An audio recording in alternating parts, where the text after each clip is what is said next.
Tema kita hari ini adalah tidak ada yang mustahil bagi orang percaya. Saya rasa setiap kita sangat ingin mengalami hal-hal yang ajaib, yang supranatural. Karena pada dasarnya kesehatan kita terbatas, pengetahuan kita terbatas, kondisi-kondisi keamanan kita terbatas. Tapi Allah sanggup. Andreas, silahkan. Ya, Pendeta Johan Handoyo. Terambil dari Markus pasal 9 ayat 23. Firman Tuhan berkata seperti ini, jawab Yesus, katamu jika engkau dapat. Tidak ada yang mustahil bagi orang yang percaya. Nah, bagi orang-orang dunia, bagi orang-orang sekuler, ya, ada sesuatu area di mana mereka tidak mampu dan tidak sanggup untuk meraihnya. Kenapa? Seperti tadi yang dikatakan oleh Pastor Johan Handoyo, bahwa mereka terbatas, pengetahuan mereka terbatas, kemampuan mereka terbatas. Tetapi dalam konteks ayat ini, bagi kita orang yang percaya di dalam Yesus Kristus, ada satu area di mana yang tidak mungkin, yang mustahil bagi kita. Tetapi dengan pertolongan dan kuasa Tuhan, kita sanggup menembus, kita sanggup meraihnya. Dan itu adalah mukjizat. Dan yang kita tembus dan kita raih adalah perkara-perkara yang supranatural, yang mustahil bagi manusia. Nah, saudara yang dikasihi Tuhan Yesus Kristus, tentunya kata percaya bukan hanya sekedar di mulut saja, aku percaya. Sebab firman Tuhan berkata, percaya tanpa perbuatan adalah sia-sia. Nah, oleh sebab itu, saudara yang dikasihi Tuhan, hari ini kita akan melihat 3 tanda daripada orang yang percaya, saudara. Maka tanda yang pertama, kalau Anda adalah orang yang percaya, maka Anda akan menempatkan kepercayaanmu melebihi daripada logika kita. Pendeta Johan Handoyo, saya mengangkat dari contoh apa yang ditulis oleh Rasul Paulus dalam Roma pasal 4 ayat 18 sampai dengan ayat yang ke-21. Di dalam ayat-ayat itu Rasul Paulus memberitahukan sekalipun tidak ada dasar untuk berharap, namun Abraham tetap berharap, namun Abraham tetap percaya sekalipun realitasnya, fisiknya sudah lemah, kondisinya sudah tua, umurnya sudah lanjut 100 tahun. Bahkan keadaan istrinya Sarah sudah tertutup kandungannya, sudah mati haid. Tidak mungkin untuk memiliki keturunan seperti apa yang dijanjikan Tuhan.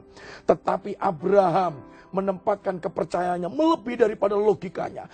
Dia mempercayai apa yang dijanjikan Tuhan dalam hidupnya. Sekalipun fakta dan realitasnya Abraham mustahil untuk punya anak. Dan Alkitab mencatat seperti apa yang dijanjikan oleh Tuhan. Dengan kepercayaannya, Abraham akhirnya melihat apa yang dijanjikan Tuhan dan yang dia percayai dalam hidupnya terjadi. Di usia yang ke-90, Sarah melahirkan seorang laki-laki yang diberi nama Ishak. Tentu ini hal yang sangat luar biasa ya. Betul. Seseorang yang berani melangkah dan tidak melimit Tuhan dengan logika, dengan keadaan, dengan nature alamiah manusianya, tapi waktu seseorang rohnya, hatinya dihidupkan oleh firman Allah, betul. Firman itu bekerja dan dia mulai hidup dalam percaya. Betul. Kelihatannya nyentrik, kelihatannya fanatik, tapi enggak. Hal-hal yang baik yang Allah janjikan itu dapat terjadi. Dan tentunya Abraham ini luar biasa disebut Bapak orang beriman.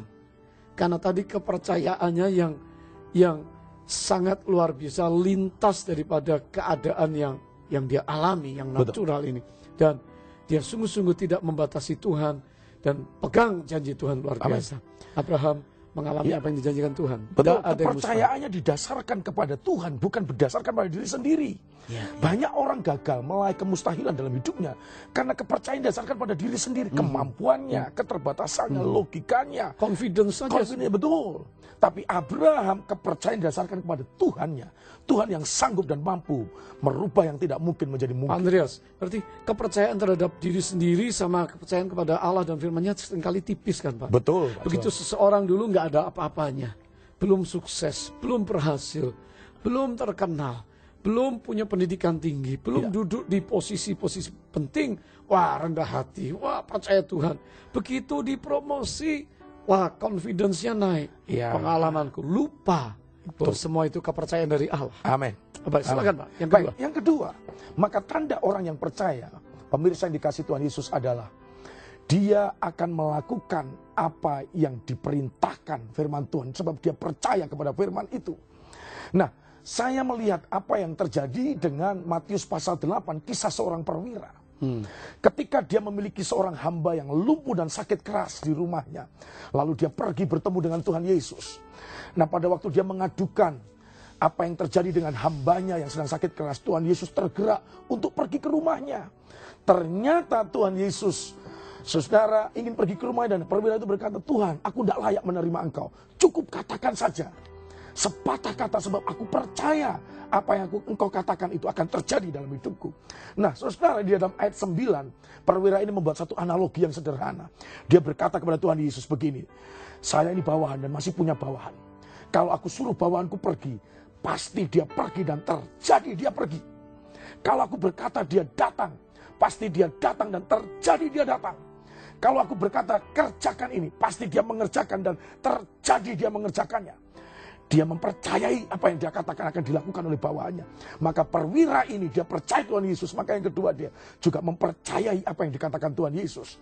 Dan Tuhan Yesus berkata di dalam Matius 8 ayat yang ke-10, belum pernah kujumpai orang yang punya iman yang sebesar daripada perwira ini. Dan saudara, dalam ayat 13-nya, akhirnya ketika perwira ini pulang, apa yang dia percaya daripada perkataan Tuhan Yesus tentang hambanya yang sembuh, maka hal itu terjadi seperti perkataan Tuhan Yesus yang dia percayai.